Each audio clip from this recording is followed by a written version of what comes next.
Hello everyone, it's Zort Rider here and welcome to another week in toys. Today's Wednesday the 27th of October, and as you might have seen over the last week or so, I've been doing a few experiments with these YouTube shorts things.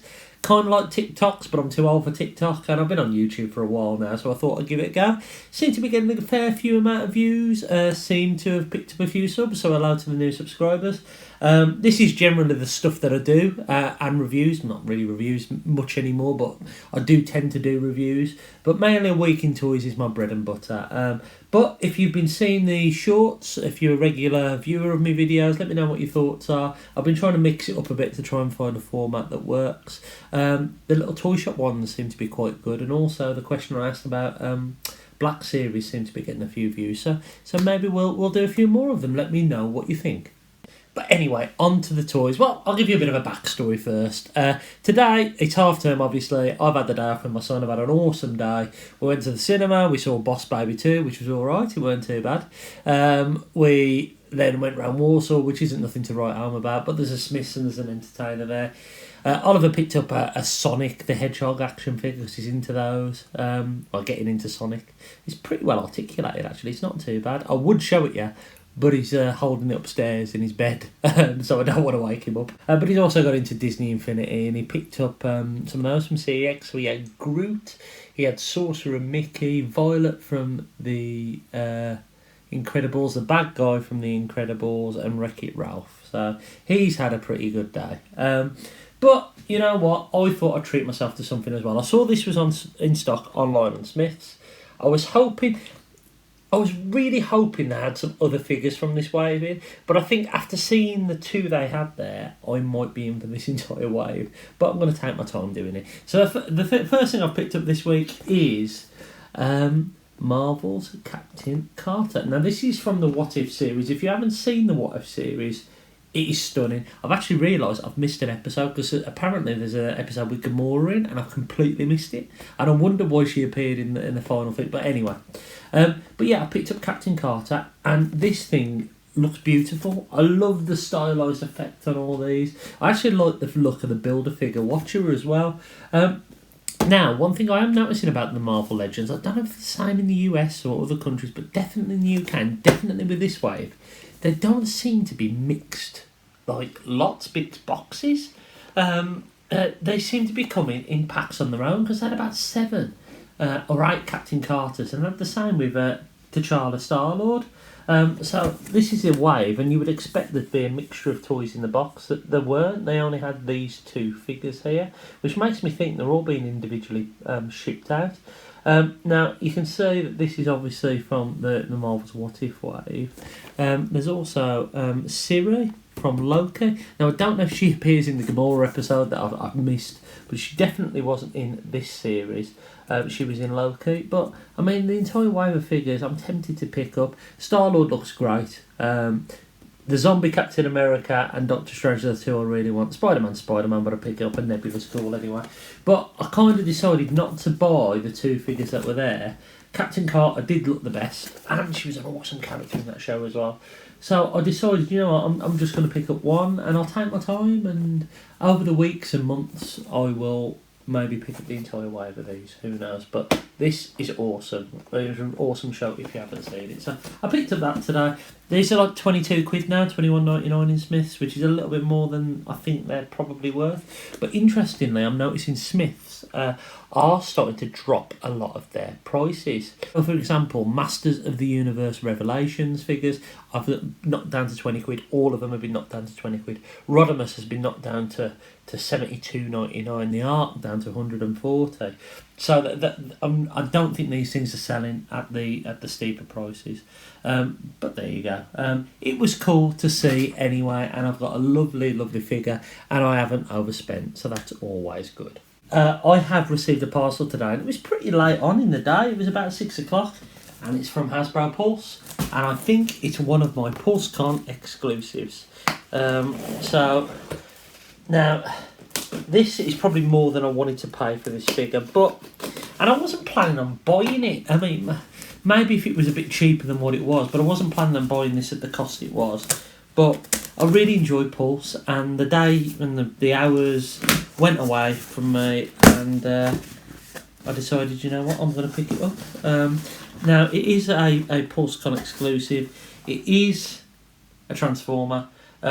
It's not as impressive as me as the Pit of Judgment last year, but nevertheless, it's probably half the price of what I paid for it. It is, and it looks really cool. It's Agent Ravage, or Agent Ravage. I can't do Russian, I can't do accents.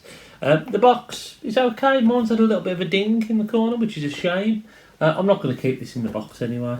But the set looks really cool. For those of you who haven't seen this episode of Beast Wars, this is actually the real Ravage, the one that was on the Ark, so Dave will approve of it. This is the actual Ravage from G1 later on down the line, who basically appears in Beast Wars. And he does have a scene where he transforms into a cassette. Obviously, he looks a bit different from the Ravage we know and love. But one of those things, I mean, I'm looking at him now and he looks absolutely stunning. It is the Cheetor mould, and it did get to me. This is $48.99 shipped. And yes, you get a G1 Ravage in there complete, which I think I've got two G1 Ravages now. Apparently this is tapographed rather than stickers, which I don't know if that's any different from the original G1 one apparently, but yeah, this is tampoed. Obviously it'd be nice and tight. I wonder if he's die cast as well. He might not be die cast, which would be interesting to say. But yeah, I don't know. It seemed a lot essentially for a deluxe figure, but this is a pretty decent retool of Cheetor. The Cheetah mold was okay. This won't have the same problems because, well, he has exactly the same head in robot mode as he does in his Jaguar mode. Some lovely artwork on the back there. Covert Agent Ravage, Decepticons Forever. That's because he shouts Decepticons Forever in that pretty famous episode. It's a good episode. So today is Sunday, the 31st of October. It is Halloween. No Halloween special from me or anything like that. I suppose everyone's doing that bloody Dracula figure that came out. Not for me, so I haven't done anything Halloweeny this year. I'm sure there's a load of YouTubers out there that have done some special videos and everything like that. But I did venture out today to get my son some Christmas presents, which I'm not going to go into. But I did pick up something for myself. But before I get into that, let's talk about these two major reveals we've had this week. First and foremost, Blaster. I did a short about this. Really excited about it. It looks great. I think Eject is a new mould. My theory is it's a new mould anyway. It looks great. Really excited to get it. And I think it's going to be part of Kingdom Wave 5 whenever that happens. And there's some rumours going around that it won't be up for pre-order, it'll just hit shelves, which in a way will be pretty cool. Prime versus Puberty has already got his hands on a Studio Series 86 Wheeljack.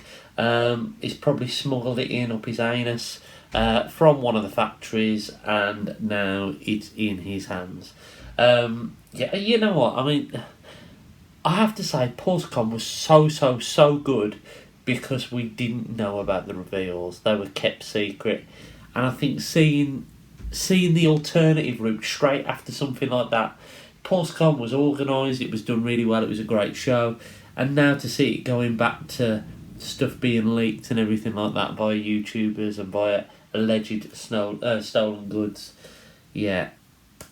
It's a bit sad really, but it looks great. It looks like a retool of the Cliffjumper Cybertron Bumblebee mould from Studio Series last year. But all in all, yeah, it looks a good figure. I'm going to pick up both of these. I'm excited about them. I think 2022 is going to be a good year for Transformers. Now, I picked up this lovely lady earlier this week, who is wonderful, really, really great. And I've actually ordered another one of those figures online from this line. I went into Smith's today and they said this figure was out of stock. It was there when I went there previously, and I thought, if it's there today, I'll pick it up because it's picking up something in a shop, and I think that's a lot more enjoyable than ordering online. Now, I have ordered one of the other figures, as I say, online, which should be here next week. But when I walked into the shop, there was none showing online, and there was about 8 on the shelf, so never trust Smith's fully. This figure, it wasn't in stock in Tamworth the weekend, but it was in stock in Warsaw, so I got T'Challa, Star-Lord. I'm going to get this wave, I think, of figures. I think it's great. I think the show was great. I really enjoyed it, and I think it'll make a nice little display. So I'm going to be fully in on picking up this wave. I'm just not rushing to do it. As I say, I've picked up one of the other figures, which I really don't want to miss out on. The other figures I can pick up over time and all that kind of stuff. One of the main reasons I wanted this is this character was voiced by Chadwick Boseman in his last ever performance, I believe. So I think it was a nice... I've got a lovely Black Panther figure over there. But I thought this was quite cool that it is his last appearance before he unfortunately passed away, which was really, really sad. But I'm happy to have this figure. He will go lovely with Captain Carter here. And I've got a couple of bits of the Watcher now. So I've got I've got both of his arms. Both of his arms came with Captain Carter, and I've got his head now. So I need to... I'm going to try and get that Watcher figure as well, because I thought he was quite a cool character. And the only other thing I want to talk to you about is this fella. This fella is lovely. I opened him up, articulated jaw. Jamie from Transforming the Show was absolutely right. His legs are on backwards, so you need to take them off and pop them back on the right way. Lovely, lovely figure. His elbows are a little looser than I would have liked them to be, but they're still not floppy. As you can see, they don't flop about. But it's a lovely figure, and I'm really happy I picked it up. It is a lovely, lovely figure. And something else which was a real treat was picking up a beautiful, brand new G1 cassette mould. I've got numerous versions of Ravage. I think I've got the one that I had from when I was a kid, which was really floppy. Then I had a new one when I was a kid from, I think, the Chinese releases that come out over here. And then I had one that came with a Sound Blaster. So I've got a fair few of this, but this is definitely lovely to open up brand new. It is absolutely great. We all know the Ravage mold, but these two figures, great little pack. Really happy I picked it up. Was umming and ahhing, but for an impulse buy during a con, I think it's a great little pickup. So I'm really happy about that. And that is it from this week's Week in Toys. I hope you have a really, really good week, and I'll catch you again really, really soon. Take care, everyone.